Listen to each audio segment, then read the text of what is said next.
Ukraine's armed forces have inflicted over $10 billion in damages on Russian territory through targeted drone strikes between January and May 2025, according to Commander-in-Chief General Oleksandr Syrskyi. Ukraine carries out deep drone strikes inside Russia to systematically degrade Russian military capabilities and infrastructure far from the front lines. These attacks target airbases, air defense systems, fuel depots, and industrial facilities, aiming to disrupt logistics, reduce Russia's ability to launch missile attacks on Ukraine, and sustain its war effort. Ukrainian DeepStrike drone operations caused direct damages at $1.3 billion from destroyed oil refining facilities, energy infrastructure, logistics networks, and transport systems, Suspilne reports. The larger portion of claimed losses, $9.5 billion, represents indirect economic impact from enterprise shutdowns, transportation network disruptions, and blocked logistics chains following the strikes. Ukrainian officials assess the cost-effectiveness of their deep strike operations at a ratio of 1 to 15, meaning each dollar spent generates approximately $15 in Russian losses. According to military calculations, the program utilizes drones capable of autonomous operation across long distances while maintaining precision targeting capabilities. Syrskyi indicated the deep strike operations will continue with expanded scope. "We will increase the scale and depth," he told journalists, emphasizing that Ukrainian forces target purely military objects rather than civilians.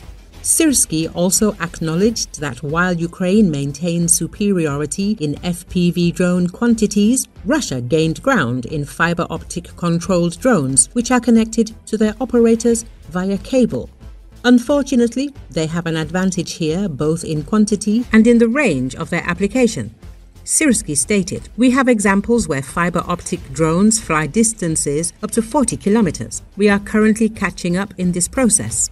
Syrskyi noted that Ukraine also develops its own fiber optic capabilities, producing drones equipped with 20-kilometer cables. This cable-based connection makes fiber optic drones immune to electronic warfare tactics such as jamming and signal interception, which commonly disrupt or take control of FPV drones. However, fiber optic drones require reinforced frames and upgraded motors to handle the weight and drag of the cable spool, and their maneuverability is somewhat limited due to the risk of the cable snagging on obstacles.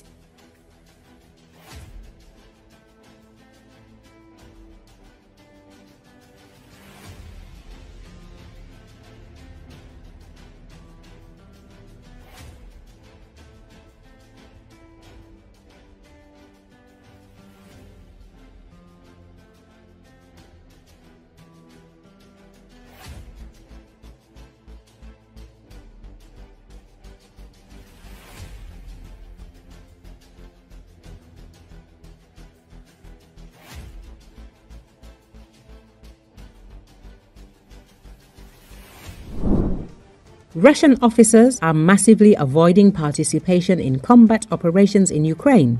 They are using various schemes to transfer to rear units or go to the Special Operations Department. This was reported by the main intelligence directorate. According to Ukrainian intelligence, more than 45% of the officers of the Russian armed forces who are part of the reserve units of the Southern Military District of Russia have no legal grounds for serving in the rear. Despite this, they have avoided being sent to the front lines. The document signed by the Chief of Staff of the Southern Military District, Lieutenant General Mikhail Zusko, revealed facts of the unjustified transfer of more than 900 officers to rear units. Of these, at least 200 were appointed despite the units already being fully staffed, the GUR statement said. In addition, Ukrainian intelligence has recorded cases of these officers leaving service without permission. The mass escape from the front, formalized as a formal transfer to the rear, testifies to the demoralization and crisis in the Russian command staff. Realizing the scale of losses and the inevitability of their own death, officers of the aggressor state are trying at any cost to avoid participation in military operations, the intelligence service noted. Recall, thousands of Russian soldiers are deserting the army. Desertion has been an issue for Russia's military throughout Putin's full-scale invasion of Ukraine. Desertion from the Russian army carries a 10-year prison sentence. In February, a Russian anti-war project named Get Lost, which was created to help Russian men evade or escape conscription in Ukraine, said cases of desertion from the Russian military increased tenfold. Desertion is as hard as it ever was, and it all depends on where the soldier is.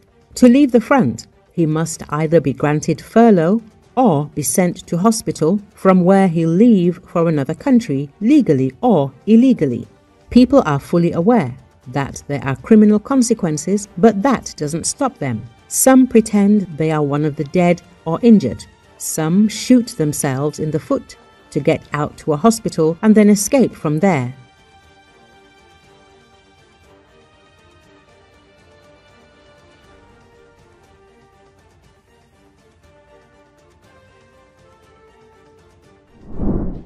A large-scale fire has broken out near the town of Tokmak, which is temporarily occupied by Russia, in the Zaporizhzhia region.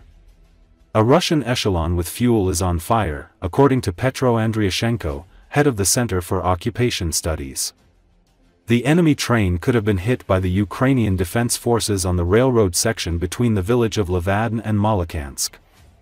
Our people on the ground confirm the main bonus: the railroad track is ruined. It will take a couple of weeks to replace it, which means the fuel will not go to the front for 2 weeks, he added. It is currently reported that 11 tanks are burning. Smoke can be seen 15 to 20 kilometers away.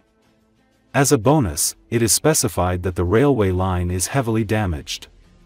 Andriashenko estimates that repairs will take 2 weeks. Accordingly, it will no longer be possible to deliver fuel to the front line by rail. The train is burning on the section of the railway between the village of Levidnoy and the city of Molokhansk. The main intelligence directorate itself has not yet commented on this event. Recall, recently, at least 7 people were killed and 69 injured when a highway bridge collapsed onto railway tracks after an illegal interference, derailing a train in Russia's Bryansk region that borders Ukraine. The train's locomotive and several cars derailed, due to the collapse of a span structure of the road bridge as a result of an illegal interference in the operation of transport, Russian Railways said on the Telegram messaging app.